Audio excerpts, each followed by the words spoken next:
Hi there, hi, this is Liz Davis. I am a nutritionist and I specialise in digestive health for busy women.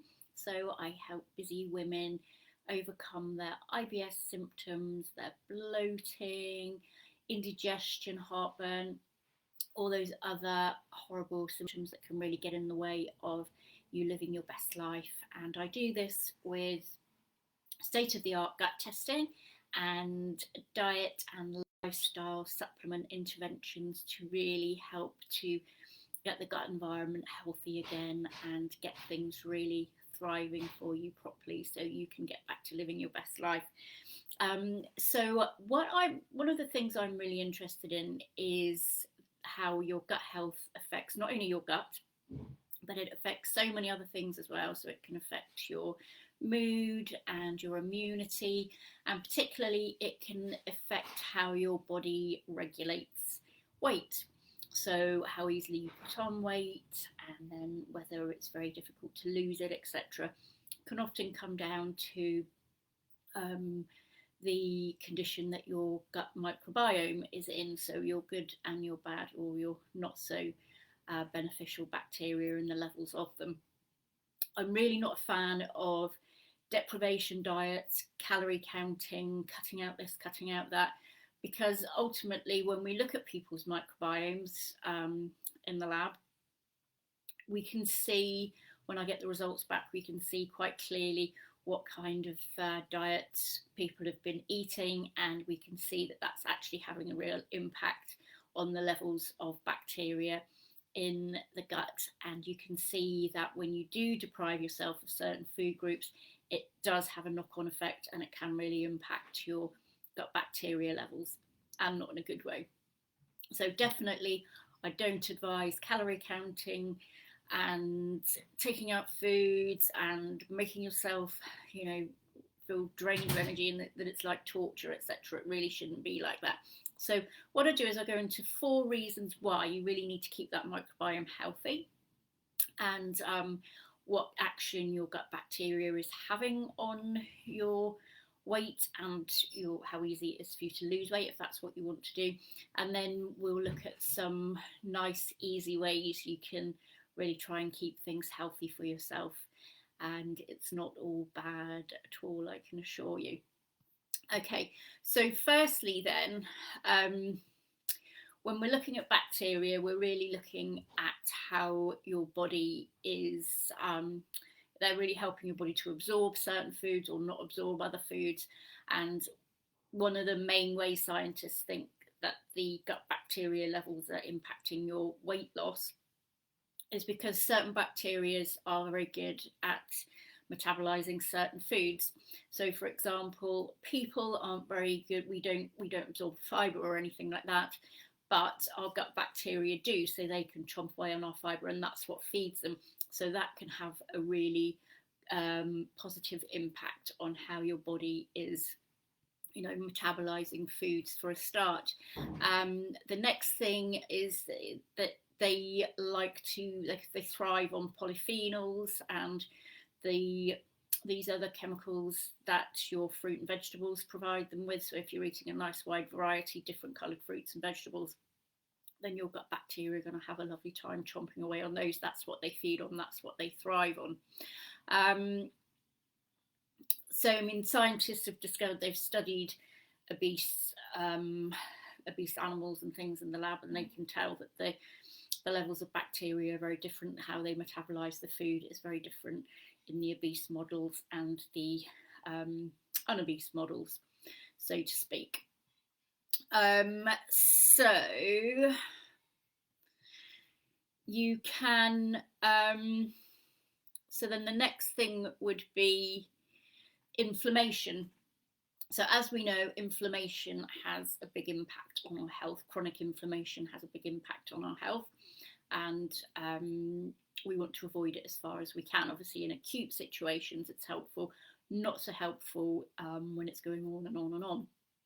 And our gut bacteria play a big part in this as well. So beneficial bacteria don't tend to create inflammation in the body. Unbeneficial bacteria, so the pathogenic ones, do.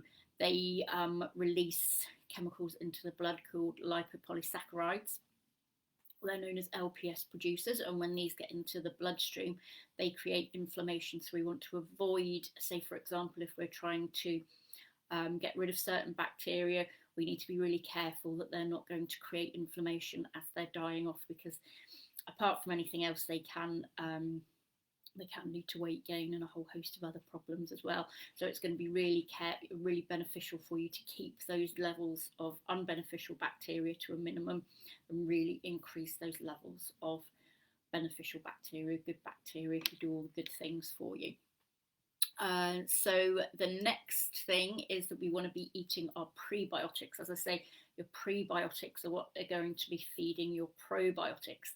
So again, it's been proved in lab studies that when you eat prebiotics, even if you don't change anything else in your diet, this can really lead to appetite reduction and eating less, and therefore weight loss as well. So that's a really good addition. So prebiotic, either supplements or foods very rich in prebiotics, leeks, onions, garlic, etc., are really beneficial for feeding up those good bacteria. Okay, so finally then, what the other role that bacteria play is that they have a big influence on your hormone levels. So we're looking at hormones which regulate hunger.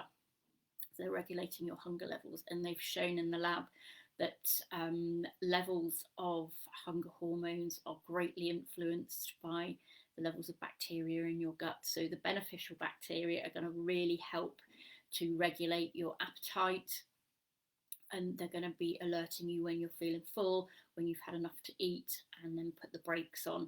So it's your beneficial bacteria that are going to help you to do this.